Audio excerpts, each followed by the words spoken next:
Assalamualaikum warahmatullahi wabarakatuh. Sahabat-sahabatku, perselisihan, permusuhan, dan konflik antara saudara kandung rupanya tidak saja terjadi pada manusia biasa.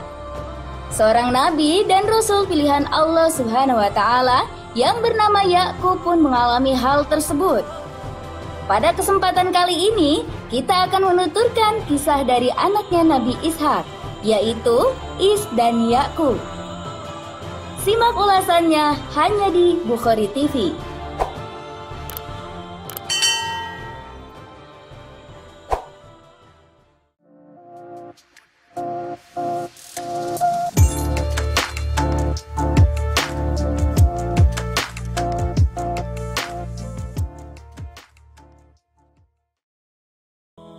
Dikisahkan bahwa Nabi Ishak menikahi perempuan bernama Siti Rifko. Salah satu ujian dalam pernikahan mereka adalah bahwa mereka tak kunjung dikaruniai seorang anak. Nabi Ishak pun berdoa kepada Allah agar senantiasa istrinya mengandung. Allah Subhanahu wa taala pun mengijabah doa tersebut. Mereka dikaruniai 2 orang anak, yakni Is dan Yakub. Dalam sebagian riwayat, dikatakan bahwa Nabi Ishak lebih menyayangi anak pertamanya karena dia merupakan anak sulung. Sementara istrinya lebih menyayangi Yakub karena dia merupakan anak bungsu. Seiring bertambahnya usia, penglihatan Nabi Ishak tidak begitu kuat, sehingga pada suatu waktu tidak bisa membedakan antara Is dan Yakub. Pada suatu ketika, Nabi Ishak merasa lapar dan menyuruh Is untuk menyiapkan makanan. Is yang suka berburu dan memancing, kemudian pergi memancing dan hendak memasaknya untuk ayahandanya Nabi Ishak, dan berharap diberikan keberkahan dan doa darinya. Di lain hal, Siti Rifko menyuruh Yakub untuk menyembelih salah satu hewan ternak dari yang mereka miliki dan menyajikannya untuk sang ayah. Setelah selesai, Siti Rifko menyuruh Yakub agar memakai pakaian saudaranya sehingga perawakannya terlihat seperti Is lebih besar.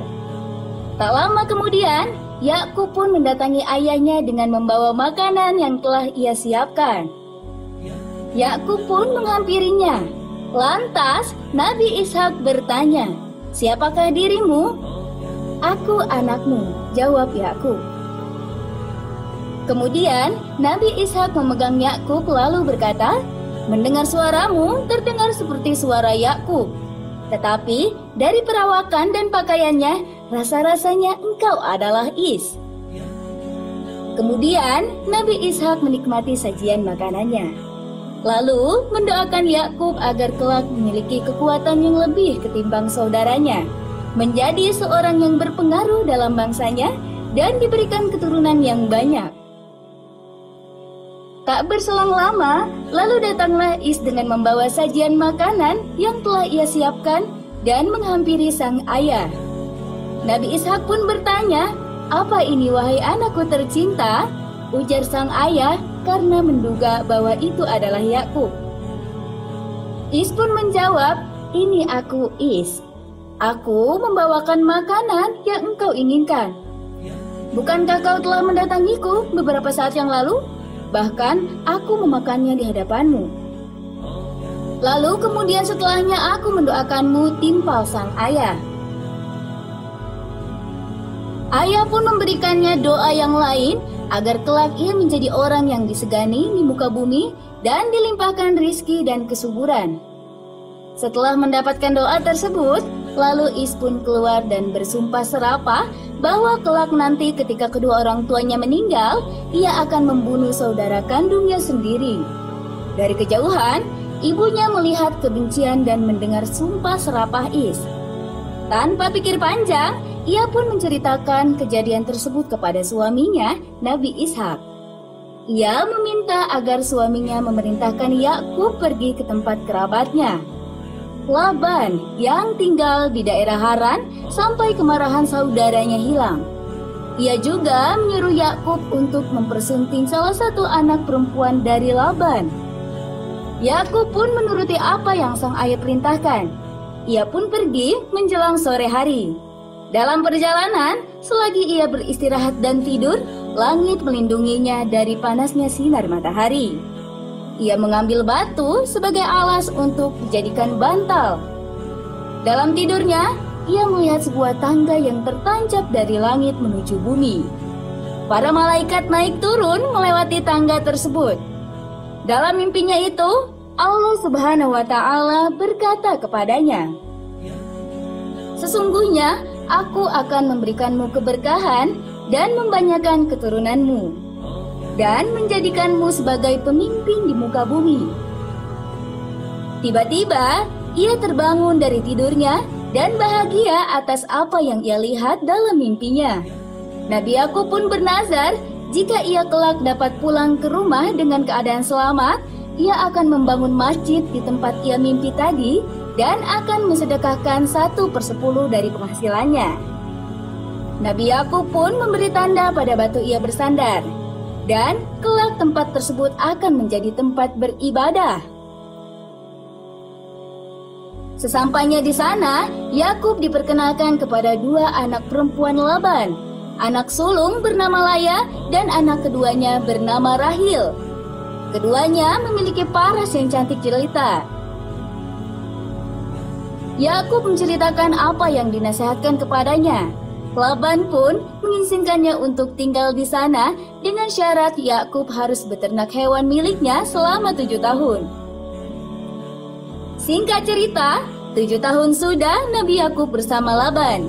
Sebagai pemenuhan janjinya, Laban menjodohkan anak pertamanya, Laya, yang sedikit mengalami gangguan sakit mata kepada Nabi Yakub. Namun, di sisi lain, sebelumnya Nabi Yakub melamar anak keduanya, yakni Rahil. Laban pun berujar bahwa ia tidak bisa menikahkan anak bungsunya sebelum anak pertamanya menikah. Alhasil, Laban pun berjanji akan menikahkan Yakub dengan kedua putrinya setelah ia mensyaratkan 7 tahun tambahan beternak hewan kepada Nabi Yakub. Laban memberikan budak perempuan kepada masing-masing anaknya. Laya diberikan budak perempuan bernama Zulfa, dan Rahil diberikan budak perempuan bernama Bulha. Allah pun menyembuhkan kekurangan pada diri Laya dengan memberikannya keturunan, di antaranya Ruwaibil, Syamun, dan juga Yahuda. Rahil pun merasa cemburu karena ia tak kunjung juga hamil.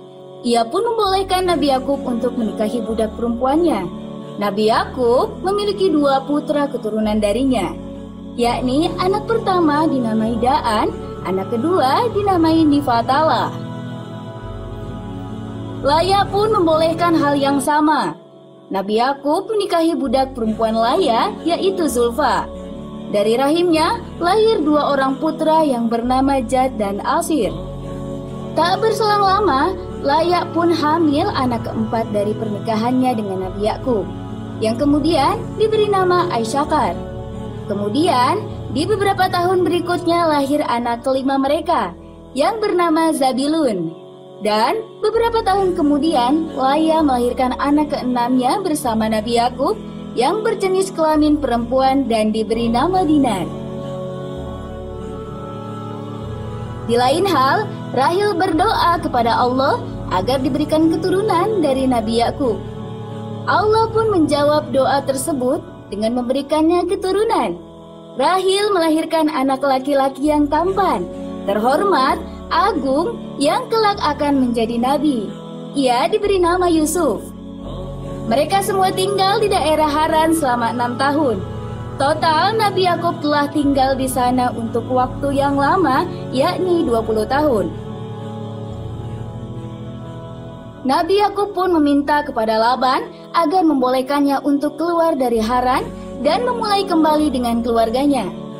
Laban pun berkata, "Sungguh, aku telah diberikan banyak keberkahan dengan hadirnya dirimu. Mintalah apapun yang engkau inginkan." Nabi Yakub pun berkata, "Berikan aku setiap hewan ternakmu yang berwarna hitam dan putih, serta akan melahirkan pada tahun ini kambing yang sedang mengandung berwarna hitam dan putih, kambing yang warnanya bercampur hitam dan putih, dan anak kambing yang tidak bertanduk. Laban pun mengiyakan semua yang diminta Yakub. Anak-anak Nabi Yakub pun memisahkan hewan-hewan tersebut sesuai dengan jenisnya. Mereka membawa pergi keluar hewan-hewan tersebut dengan perjalanan selama 3 hari. Di lain hal, Nabi Yakub memetik daun basah dan memotong-motongnya lalu disimpan di tempat minum hewan yang sedang hamil, supaya nanti kelak warna anaknya sesuai dengan keinginan Nabi Yakub. Para sejarawan menyebutkan bahwa itu adalah salah satu mukjizat yang dimiliki Nabi Yakub. Nabi Yakub pun kemudian memiliki hewan ternak yang banyak, hewan melata yang banyak, dan juga pekerja yang tak kalah banyak. Pamannya dan kelompoknya merasa kaget dan heran dengan pencapaian Nabi Yakub. Seakan-akan kekayaannya sekarang mengepung apa yang dimiliki pamannya dan kelompoknya. Allah kemudian mewahyukan kepada Nabi Yakub agar pulang ke negeri di mana keluarganya berada.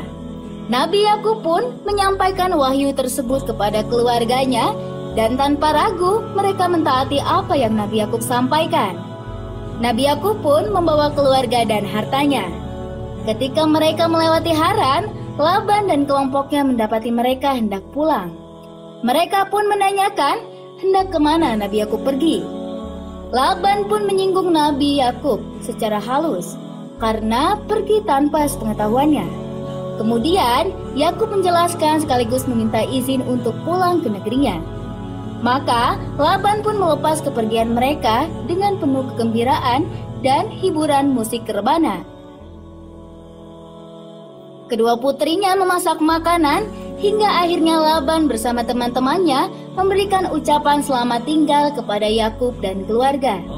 Laban menitipkan pesan kepada masing-masing putrinya untuk saling menjaga satu sama lain. Akhirnya mereka pun berpisah dengan Laban untuk pergi ke negeri mereka. Ketika mendekati daerah Sair, Yakub disambut oleh para malaikat yang menyampaikan kabar gembira kepadanya.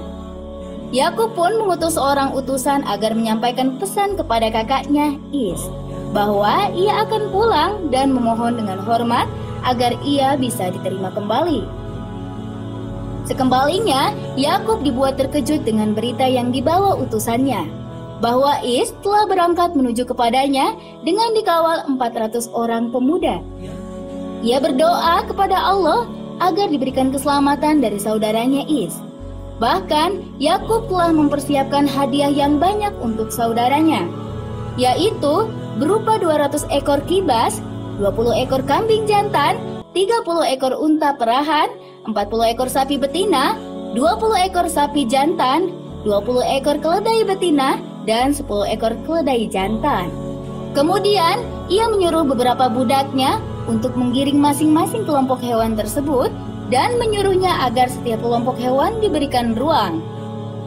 Yakub berpesan, jika mereka ditanya oleh Is asal-usul hewan tersebut, maka sampaikanlah bahwa itu dari hambamu Yakub dan diperuntukkan untuk tuanku Al-Is.